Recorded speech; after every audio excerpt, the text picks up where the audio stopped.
একদম ছোট বয়স থেকে যেহেতু আমি কাজ শুরু করেছি, তো এখানে অনেক ভাই ব্রাদাররা আছে যাদের আয়োজনে আসলে এই অনুষ্ঠানটা, তো তাদের কথা ফেলতে পারিনি। আমি সবসময় মনে করি যে যারা আমাকে দীর্ঘদিন স্মরণ রাখে এবং আমাকে ভালোবেসে কোনো একটা জায়গায় নিমন্ত্রণ জানায়, আমি ডেফিনেটলি চেষ্টা করি আসবার জন্য। একটু দেরি হয়ে গেছে যদিও, আমি দুঃখিত।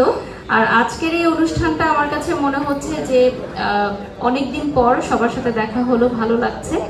আর আজকে আমিও এখানে সেরা ব্র্যান্ড প্রমোটার হিসেবে নমিনেশন পেয়েছি। Thank you so much.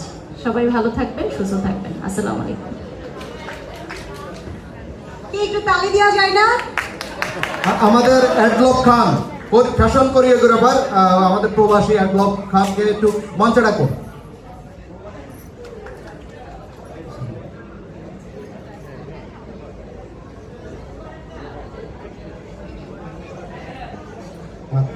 অ্যাডলক খান, আমরা একটু মঞ্চে ডাকি, ফ্যাশন কোরিওগ্রাফার।